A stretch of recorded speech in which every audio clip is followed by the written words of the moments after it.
नूपुर अपने ससुराल में अपनी सास, जिठानी, जेठ और पति अमित के साथ रहा करती थी। वो अपने ससुराल वालों का बहुत अच्छे से ख्याल रखती थी, पर उसके ससुराल वाले नूपुर का ज़रा भी ख्याल नहीं रखते थे। ऐसे ही एक दिन नूपुर अपनी सास और जिठानी के लिए चाय लेकर आती है। माँ जी, ये आपकी बिना शुगर की चाय, और दीदी ये आपकी अदरक वाली चाय।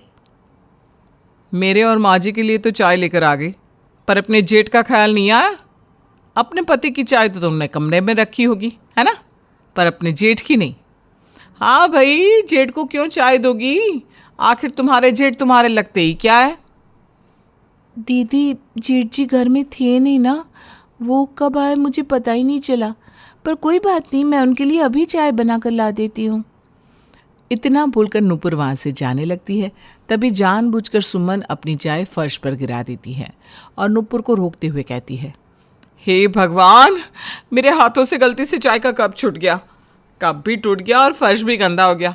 नूपुर, एक काम करो, तुम पहले फर्श साफ कर दो, फिर जब जेठ जी के लिए चाय बना दो, फिर मेरे लिए कॉफ़ी बना देना। वैसे भी मेरा चाय पीने का मन नहीं था। अपनी जिठानी की यह हरकत देखकर नूपुर को बहुत बुरा लगता है, पर वो कुछ नहीं कहती। चुपचाप फर्श की सफाई करके रसोई में दोबारा चाय बनाने के लिए चली जाती है। तभी नूपुर का मजाक उड़ाते हुए सुमन अपनी सास कल्पना से कहती है, महारानी ने सोचा था हमें चाय देकर खुद आराम करेगी अपने पति के साथ, पर ये नौकरानी की बेटी भूल गई कि वो इस घर की बहू कम और नौकरानी ज़्यादा है। आखिर नौकरानी तो नौकरानी ही रहती है। अरे, मेरा तो दिल जल उठता है इसका गंदा सा मुंह देखकर। पता नहीं किस मनहूस घड़ी में मैंने इसकी माँ को नौकरी दी, और न जाने किस घड़ी में ये मेरे बेटे से टकरा गई, जो मेरा बेटा इसका दीवाना हो गया और इस नौकरानी को घर की बहू बना डाला। चाहे कुछ भी हो जाए, मैं इसको कभी अपनी बहू के रूप में स्वीकार नहीं करूँगी। अरे जानी दो ना माँ जी, कम से कम मुफ्त की एक नौकरानी तो घर में आ गई। ना हमें किसी नौकरानी को पैसे देने पड़ रहे हैं और ना ही नौकरानी को रखना पड़ रहा है। रसोई में खड़ी नूपुर अपनी सास और जिठानी की सारी बातें सुन रही थी, पर बेचारी कुछ नहीं कहती और आंखों में आंसू लिए घर के काम करती है। अब इसी तरह से कुछ दिन बीत जाते हैं और एक दिन नूपुर के भाई का फ़ोन आता है। दीदी, मेरी पढ़ाई पूरी हो गई है, बहुत जल्द मैं शहर में आने वाला हूँ, और शहर आते ही सबसे पहले आपसे मिलने आपके घर आऊँगा। सोनू, यहाँ आने की ज़रूरत नहीं है। तू जानता है ना, माँ यहाँ काम करती थी, इसलिए तू यहाँ पर मत आना। हाँ दीदी, मैं बहुत अच्छे से जानता हूँ कि माँ वहाँ काम करती थी, और वही काम करके माँ ने मुझे बाहर पढ़ाया लिखाया। और मैं ये भी जानता हूँ कि उस घर के सभी लोग कितने अच्छे हैं। बहुत दिन हो गए वैसे भी सबसे मिले। एक बार मैं वहाँ आऊँगा तो सबके चेहरे की खुशी वापस आ जाएगी। मेरे भाई, मैं तुझे कैसे समझाऊं? जब तक हम नौकरों की तरह उनकी सेवा कर रहे थे, तब तक ही हमारी इज्जत थी। अब ना तो मेरी इज्जत है और ना ही मेरे घर वालों की। दीदी, क्या सोच रही हो? मैं कल ही आ रहा हूँ, आप बस मेरे आने की तैयारी करके रखना। सोनू, सुन तो सही। नूपुर सोनू को काफ़ी समझाने की कोशिश करती है, पर सोनू अपनी बहन की एक नहीं सुनता और फ़ोन रख देता है। अगले दिन नूपुर अपने भाई के लिए फेवरेट खाना बनाती है। तभी वहाँ सुमन आ जाती है और उसे घर में पकवान बनाते देख उससे कहती है, अरे वाह, क्या बात है, माँ जी ने तुम्हें इतनी छूट दे दी क्या कि तुम अब अपनी मर्जी का खाना बनाने लगी? नहीं दीदी, पर अमित जी ने कहा है कि मैं सोनू के लिए उसका मनपसंद खाना बना दूँ, क्योंकि आज सोनू आप सबसे मिलने के लिए घर आ रहा है, और इसलिए मेरी आप लोगों से विनती है कि कुछ देर उसके सामने पहले की तरह अच्छे से पेश आना, ताकि उसे बुरा ना लगे। उसे लगता है कि आप सब उसे अब भी उतना ही प्यार करते हैं जितना पहले करते थे। तो अपने भाई को सच बता देती ना कि तुम्हारी इस घर में कितनी इज्जत है। इज्जत है भी या नहीं? तुम्हारी तो इस घर में इज्जत ही नहीं है और ना ही उसकी कोई कद्र होने वाली है। और वैसे भी तुम्हारा भाई तो मुझे पहले भी नापसंद था। और एक बात, मेरा भाई भी आ रहा है, मैं अपने भाई के लिए पकवान बना रही हूँ। हैं? बंद करो पकवान बनाना और मेरे भाई के लिए पकवान बनाना शुरू करो। पर दीदी खाना तो बन चुका है, अब मैं दोबारा खाना बनाऊंगी तो ये खाना बर्बाद हो जाएगा, और आप जानती है ना माँ जी को। अच्छा, भाई आ रहा है इसलिए तुम्हारी जुबान चलने लगी, अभी बताती हूँ तुम्हें तो मैं। इतना बोलकर सुमन अपनी सास के पास जाती है, जिसके बाद कल्पना गुस्से में रसोई में जाती है और सारा खाना फेंक देती है। इस घर का खाना बर्बाद होता है तो हो जाए, पर इस घर के लोग तेरी मर्जी का खाना बिल्कुल नहीं खाएंगे। सुमन बहू ने जो कहा है अब चुपचाप से वही बनाना, समझी? कल्पना नूपुर को खरी खोटी सुना रही थी कि तभी वहां नूपुर का भाई आ जाता है और वो अपनी आंखों से अपनी बहन के साथ इस तरह की बदतमीजी होते हुए देख लेता है। ये देखकर उसके दिल को बहुत ठेस पहुंचती है और वो खुद को बोलने से रोक नहीं पाता। आप सबकी हिम्मत कैसे हुई मेरी दीदी के साथ इस तरह से पेश आने की? आप लोग तो शादी से पहले मेरी दीदी को बहुत प्यार करते थे, रोज अपने घर बुलाते थे, और अब जब मेरी दीदी इस घर की बहू बन गई है तो आप लोग उसकी जरा भी इज्जत नहीं कर रहे। इज्जत बड़े घरों में उन लोगों की होती है जो बराबरी के होते हैं, नौकरों की नहीं। नौकर की इज्जत तब तक होती है जब तक नौकर मालिक के आगे पीछे दुम हिलाता है, पर जब नौकर खुद मालिक बनने की कोशिश करे तो उनकी इज्जत नहीं होती। माँ जी, मुझे तो ये समझ में ही नहीं आ रहा किस तरह से पहले इसकी बहन ने इस घर के लड़के को अपने प्यार के जाल में फंसाया और इस घर की मालकिन बन बैठी, और अब भाई को देखो कैसे बेशर्म की तरह मुंह उठाकर आ गया, और इसकी बेशर्म बहन इसके लिए पकवान बना रही है, वो भी अपने भाई की मनपसंद। सुमन और कल्पना नूपुर के साथ अब उसके भाई की भी इंसल्ट करते हैं, और ये सब कुछ अपनी आंखों से अमित देख लेता है, और इस बार अमित अपने गुस्से पर कंट्रोल नहीं कर पाता। बस बहुत हो गया। नूपुर की वजह से आज तक मैं चुप था, पर आज मैं चुप नहीं रहूंगा। आप दोनों ने मिलकर मेरे बीवी और साले की बहुत बेइज्जती कर ली। अब मैं इस घर में नहीं रहूंगा। जहां मेरी बीवी की इज्जत नहीं, मैं उस घर में और उस घर के लोगों को अपना कभी कह ही नहीं सकता। अरे बेटा, तू इस नौकरानी की बेटी के लिए हमें छोड़कर जाने की धमकी दे रहा है? माँ, मैं धमकी नहीं दे रहा हूँ, अपना फैसला सुना रहा हूँ। अगर आप चाहती हैं कि आपका बेटा आपके पास रहे तो मेरी बीवी को भी इस घर में उतनी ही इज्जत और अधिकार मिलना चाहिए जितना भाभी को मिलता है, क्योंकि नूपुर भी इस घर की बहू है। अगर इस घर में नूपुर को इज्जत नहीं मिलेगी तो मैं नूपुर के साथ इस घर में नहीं रहूंगा। अपनी बीवी को अधिकार और इज्जत दिलाने के लिए अमित अपने पूरे घर वालों से एक बार फिर लड़ जाता है, और इसके बाद नूपुर को उस घर में वो मान सम्मान मिलता है जिस पर उसका हक होता है। राकेश और सरिता का प्यार कॉलेज के जमाने से था, लेकिन कॉलेज में ही एक लड़का था वैभव, जो सरिता से बहुत प्यार करता था। सरिता, क्या रखा है राकेश में? मुझसे शादी कर लो, मैं वादा करता हूँ तुमको बहुत खुश रखूंगा। देखो, तुम बहुत अच्छे लड़के हो, मैं तुम्हें पसंद भी करती हूँ, लेकिन तुमसे पहले मैंने राकेश को हाँ कर दी है। अब उसे मना करना मुझे ठीक नहीं लग रहा। अच्छा होगा कि तुम मुझे भूल जाओ। खैर, कॉलेज के दिन खत्म होते हैं और राकेश और सरिता की शादी हो जाती है। शादी के बाद मेरा बेटा चांद की तरह खूबसूरत है, न जाने क्या देखकर तुमसे शादी कर ली। फंसा कर शादी करना बोलते हैं इसे माँ। कैसी बात कर रही हैं? मैं क्यों फंसा कर शादी करूंगी? उल्टा कॉलेज के समय से राकेश ही लगे थे मेरे पीछे, और अगर आप लोगों को लगता है कि मैंने फंसा कर शादी की है तो बोल दो राकेश को कि तलाक दे दे मुझे। अरे क्या हो रहा है सुबह सुबह इतनी किचकिच? अरे देख तो कैसे तलाक मांग रही है तेरी बीवी। और क्या, बार बार तुम्हारी माँ कहती है कि मैंने तुम्हें फंसा कर शादी की है। क्या फंसा लिया मैंने? अरे यार सरिता, तुम भी ना, माँ तो बस मजाक कर रही है। लव मैरिज ऐसी ही होती है। लड़की की माँ को बार बार लगता है कि लड़की ने फंसा लिया, और लड़की के माँ बाप को लगता है कि लड़के ने फंसा लिया। लेकिन मेरे माँ बाप को तो ऐसा बिल्कुल नहीं लगता राकेश। बस ऐसी ही नोक झोंक के बीच दिन बीतते जाते हैं। सरिता और राकेश के बीच उसकी माँ और बहन के कारण दूरियां आनी शुरू हो जाती है। क्या है यार सरिता, जब से हम दोनों की शादी हुई है घर में सिर्फ कलेश और कलेश हो रहा है। इस घर में कभी मैंने शांति नहीं देखी। अरे मैंने क्या कह दिया? बस यही ना, कि ननद की शादी है भाई, तो गहने तू अपने दे दे इसे। कम से कम ससुराल में बेटी का तो मान रहेगा। लेकिन आपने बना तो रखे हैं ना गहने इसके लिए, नहीं होते तो मैं जरूर देती। अरे बेटा, क्या बनाया है? सिर्फ एक हार ही तो है मेरी बेटी के पास। तो मुझे भी तो एक ही दिया था और एक मेरी माँ ने दिया था। अरे तो हो गए ना दो।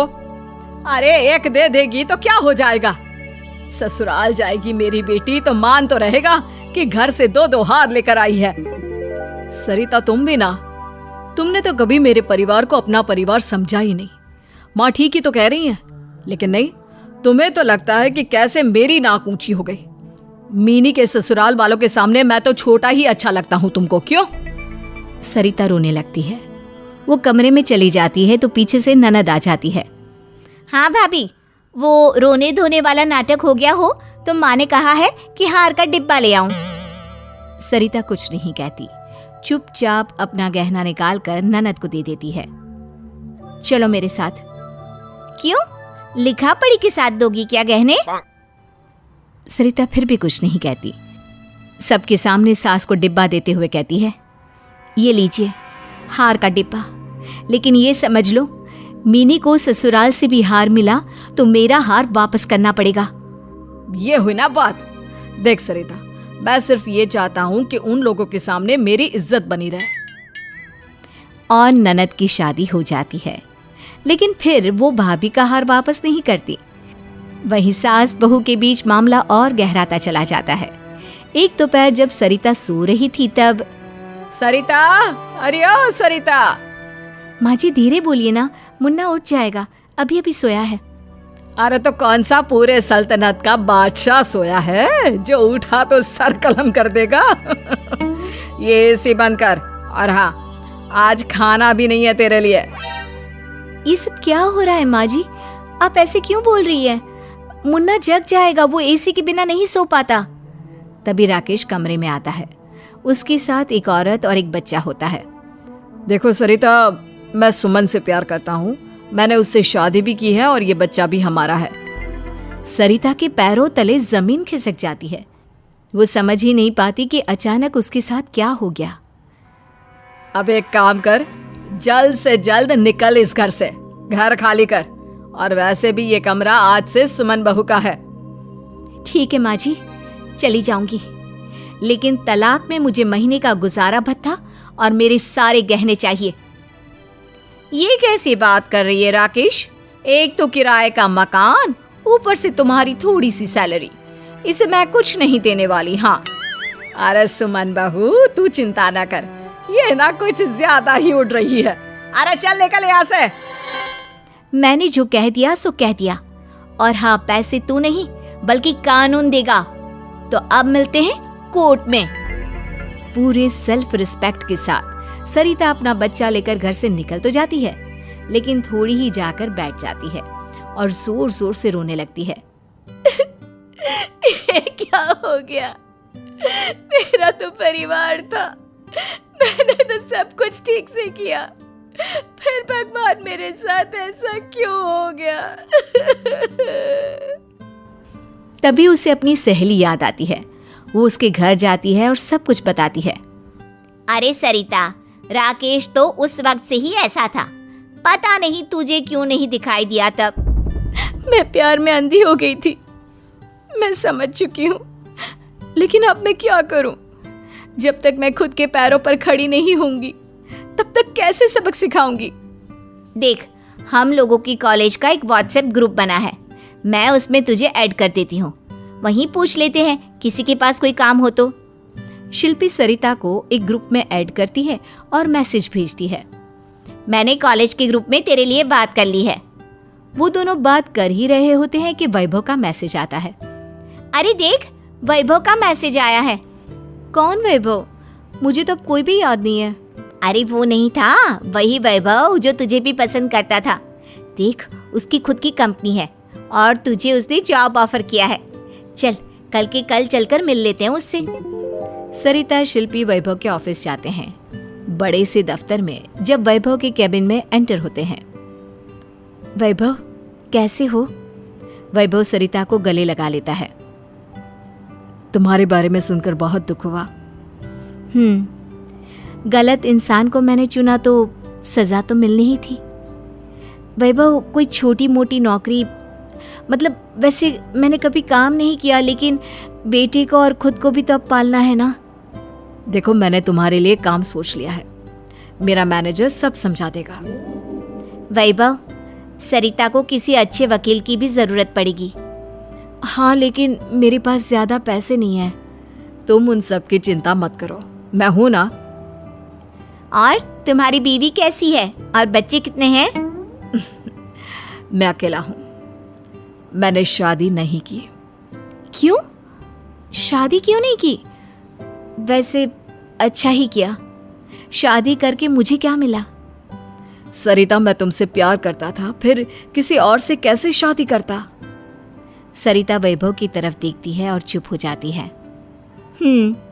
शायद भगवान को तुम दोनों को ऐसे ही मिलवाना था। विमला अपने पूरे परिवार के साथ शाहजहानपुर में रहती है। बड़े बेटे दीपक की शादी के बाद छोटे बेटे गोलू की शादी की चिंता उसे दिन रात सताने लगती है। अरे गोलू, अब तू भी शादी कर ले। मेरी तो उम्र हो गई है। मैं चाहती हूँ मेरे जीते जी मैं अपने पोते पोतियों का मुंह देख लूं। हाँ मम्मी, कर लूंगा। तुम चिंता क्यों करती हो? चिंता करने से तुम्हारी तबीयत खराब हो जाएगी। अरे बेटा, सही उम्र में अगर शादी हो जाए ना तो सही रहता है। बाद में फिर लड़की भी नहीं मिलती। अरे तुम्हारी कोई गर्लफ्रेंड हो तो बता दो, मुझे तो उसमें कोई दिक्कत नहीं है। अच्छा है ना, लड़की देखने का झमेला ही खत्म हो जाएगा। मैं तुम्हारी शादी उसी से करवा दूंगी। बस ये देखना कि लड़की अच्छी हो। नहीं मम्मी, फिलहाल तो ऐसी कोई लड़की मेरी नज़र में नहीं है, तुम ही देख लो। लेकिन मैं बिना मिले और बिना बात किए हुए शादी नहीं करूंगा, ये पहले ही बता देता हूँ। एक दिन बिमला अपने पति राकेश से गोलू की शादी की बात करती है। अजी सुनते हो, गोलू के लिए अब लड़की देखना चालू कर दो। सारी जिम्मेदारियां मेरी ही है क्या? तुम बस इधर उधर करते हो। कम से कम 2-4 लड़की तो देखो। अच्छा ठीक है, गोलू का बायोडेटा बनवा लेते हैं और मेरी नजर में 1-2 लड़कियां भी है, उनके घर बात करता हूँ मैं, ठीक है। इधर विमला को हर लड़की में अपनी बहू ही नजर आने लगती है। गोलू की कपड़े की दुकान है। कभी कभी मन ना लगने पर बिमला भी दुकान पर बैठ जाती है। एक दिन जब दुकान पर गोलू नहीं होता है तब एक कस्टमर आती है। वो भैया जो दुकान पर रहते हैं वो नहीं है क्या अभी? बेटा वो तो अभी नहीं है, मैं उसकी माँ हूँ। तुम्हें कुछ देखना है तो स्टाफ दिखा देगा। Okay aunty. स्टाफ कस्टमर को कपड़े दिखाने लगता है, तभी बिमला उसे कहती है, बेटा तुम्हारी शादी हो गई है क्या? क्या करती हो तुम? कहाँ रहती हो बेटा? नहीं आंटी, शादी नहीं हुई। मैं यहाँ बस थोड़ी ही दूर में रहती हूँ। मैं भी ना अपने बेटे के लिए एक सुंदर सुशील लड़की ढूंढ रही हूँ। नजर में कोई लड़की हो तो बताना बेटा। लड़की को थोड़ा ऑकवर्ड फील होता है, लेकिन वो विमला से कुछ नहीं कहती। ये बात गोलू को पता चल जाती है। मम्मी ये सब क्या हरकत है? तुमने तो कस्टमर्स को भी नहीं छोड़ा। कस्टमर से ऐसी बातें कौन करता है? भला ऐसे तो तुम मेरा धंधा ही बंद करवा दोगी। बहू तो मिलेगी नहीं, कस्टमर खराब हो जाएंगे सो अलग। अरे बेटा, मैंने ऐसा कुछ किया ही नहीं जिससे तुम इतना गुस्सा कर रहे हो। मैंने तो नॉर्मल एक बात कही थी। तुम्हें अच्छा नहीं लगता तो नहीं कहूंगी अब से। एक दिन अचानक गोलू को देखने लड़की वाले आ जाते हैं। लड़की वाले को अपने घर पर देखकर बिमला घबरा जाती है। अरे गोलू, ठीक से तैयार हो जा ताकि उन्हें एक बार में ही पसंद आ जाए। तू दीपक को बोल दे बाजार से खाने के लिए कुछ सामान लेकर आए। मम्मी, उन्हें शादी करनी होगी तो करेंगे, नहीं तो कौन सा मैं उन लोगों के लिए ही बैठा हुआ हूँ। तुम इतना घबराओ मत ना। मैं जैसा हूँ वैसा ही पसंद आता हूँ तो ठीक है। उन्हें बोल दो मुझे दुकान पर ही आकर देख ले। लड़की वालों को गोलू पसंद आ जाता है, लेकिन बिमला को डर लगता है कि लड़की कहीं चालबाज ना आ जाए घर में। हम लोग आपके घर आकर आपकी लड़की देख लेते हैं और अगर मेरे गोलू को भी वो पसंद आ जाएगी तो रिश्ता फाइनल कर देंगे। आप लोग तो जानते हैं ना आजकल का जमाना, लड़का लड़की बिना बात किए तो शादी करते नहीं है। उन लोगों का मिलना जरूरी है। एक बार मिल ले फिर आगे की बात करते हैं। लड़की की माँ कहती है, ऐसा भी कोई मॉडर्न जमाना थोड़ी ना है। मेरी बेटी तो मेरे कहने से ही हाँ कर देगी। कम से कम रोका तो कर लेते हैं। अरे नहीं जी नहीं, हम ऐसा नहीं कर सकते। जब तक हमारा बेटा हाँ नहीं करता तब तक तो हम बिल्कुल भी फाइनल नहीं करेंगे। ऐसी कौन सी हड़बड़ी है? लड़की वाले चले जाते हैं। बाद में बिमला अपने घर वालों से लड़की का डिस्कशन करती है। मम्मी जी, मुझे तो ये लड़की वाले बहुत चालू लग रहे हैं। भला आजकल के जमाने में बिना लड़की देखे शादी कौन करता है? मैंने भी तो इन्हें देखकर ही शादी की थी ना। ऐसा ना हो कि लड़की में कोई ऐब हो। हाँ बेटा, तुम ठीक बोल रही हो। पहले पता करवा लेते हैं लड़की के बारे में, और मैं अपनी बहनों को भी बुलवा लेती हूँ ताकि वो लोग भी लड़की देखकर अपनी राय दे सके। इस रिश्ते को मना कर दो मम्मी, मुझे ऐसे घर से रिश्ता नहीं जोड़ना है। इतने रूढ़िवादी हैं ये लोग, जब अभी ऐसा बोल रहे हैं तो शादी के बाद पता नहीं क्या बोलेंगे। अरे शांत रहो ना गोलू, पहले पता तो करवाने दो कि लड़की कैसी है, और इतनी ही परेशानी है तुम्हें तो लव मैरिज क्यों नहीं कर लेते। एक रात गोलू को सुकन्या का मैसेज आता है। हाय गोलू, कैसे हो? अभी तक शादी नहीं किए? मैं ठीक हूँ, तुम बताओ तुम्हारी मैरिड लाइफ कैसी चल रही है? और आज मुझे याद किया इतने दिनों के बाद। शादी? कौन सी शादी की बात कर रहे हो तुम? I am unmarried. क्या? मुझे तो लगा कि तुम्हारी शादी हो गई है। एक वक्त था जब तुम मुझसे बहुत प्यार करती थी। जब मुझे पता चला कि तुम्हारी शादी फिक्स हो गई है तो मैं तुम्हारे रास्ते से खुद ही हट गया। प्यार तो मैं तुमसे आज भी उतना ही करती हूँ, लेकिन क्या करती मैं? तुम मुझसे शादी करने के लिए तैयार नहीं थे तो मैंने झूठ कहा था कि मेरी शादी फिक्स हो गई है। लेकिन सच कहूँ तो आज भी मुझे तुम्हारी हाँ का इंतजार है। मैं भी तुमसे प्यार करता हूँ। Will you marry me? मैं कल ही मम्मी से बात करता हूँ। सुकन्या ये सुनकर बहुत खुश हो जाती है और अगले दिन गोलू विमला से सुकन्या के बारे में बात करता है। मम्मी, एक लड़की है मेरी नज़र में, लेकिन वो हमारी कास्ट की नहीं है। क्या तुम्हें सुकन्या अपने बहू के रूप में चलेगी? अरे बेटा, अगर तुम्हें पसंद है तो मुझे क्या प्रॉब्लम है। बस मेरा बेटा खुश होना चाहिए, फिर मुझे कोई दिक्कत नहीं। यही सुनने के लिए तो मेरे कान कब से तरस रहे थे।